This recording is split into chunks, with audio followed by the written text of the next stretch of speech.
महाभारत काल में लगभग 5,500 वर्ष पहले एक महान आत्मा का अवतरण हुआ जिसे हम भीम पौत्र बर्बरीक के नाम से जानते हैं। महिसागर संगम स्थित गुप्त क्षेत्र में नवदुर्गाओं की सात्विक और निष्काम तपस्या कर बर्बरीक ने दिव्य बल और 3 तीर व धनुष प्राप्त किए।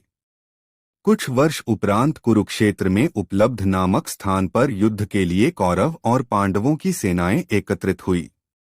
युद्ध का शंखनाद होने ही वाला था कि यह वृतांत बर्बरीक को ज्ञात हुआ और उन्होंने माता का आशीर्वाद ले युद्धभूमि की तरफ प्रस्थान किया। उनका इरादा था कि युद्ध में जो भी हारेगा उसकी सहायता करूंगा। भगवान श्री कृष्ण को जब यह वृतांत ज्ञात हुआ तो उन्होंने सोचा कि ऐसी स्थिति में युद्ध कभी समाप्त नहीं होने वाला। अतः उन्होंने ब्राह्मण का वेश धारण कर बर्बरीक का मार्ग रोककर उनसे पूछा कि आप कहाँ प्रस्थान कर रहे हैं। बर्बरीक ने अपना ध्येय बताया कि वह कुरुक्षेत्र जाकर अपना कर्तव्य निर्वाह करेंगे और इस पर ब्राह्मण रूप में श्री कृष्ण ने उन्हें अपना कौशल दिखाने को कहा। बर्बरीक ने एक ही तीर से पेड़ के सभी पत्तों को भेद दिया सिवाय एक पत्ते के जो श्री कृष्ण ने अपने पैरों के नीचे दबा दिया था। बर्बरीक ने ब्राह्मण रूपी श्री कृष्ण से प्रार्थना की कि वह अपना पैर पत्ते के ऊपर से हटाए वरन आपका पैर घायल हो सकता है।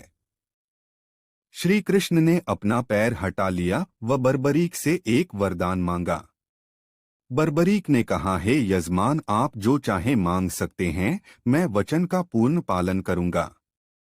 ब्राह्मण रूपी श्री कृष्ण ने शीश दान मांगा।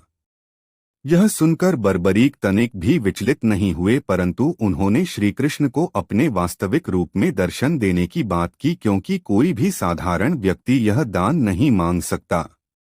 तब श्रीकृष्ण अपने वास्तविक रूप में प्रकट हुए। उन्होंने महाबली, त्यागी, तपस्वी वीर बर्बरीक का मस्तक रणचंडिका को भेंट करने के लिए मांगा और साथ ही वरदान दिया कि कलयुग में तुम मेरे नाम से जाने जाओगे। मेरी ही शक्ति तुम में निहित होगी।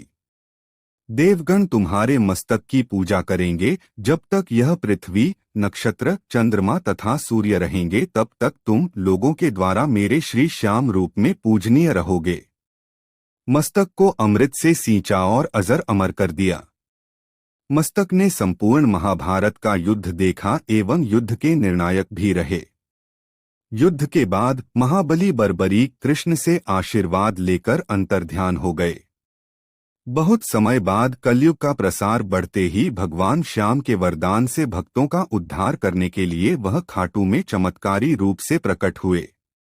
एक गाय घर जाते समय रास्ते में एक स्थान पर खड़ी होकर चारों थनों से दूध की धाराएं बहाती थी। जब ग्वाले ने यह दृश्य देखा तो सारा वृत्तांत भक्त नरेश, खंडेला के राजा, को सुनाया। राजा भगवान का स्मरण कर भाव विभोर हो गया।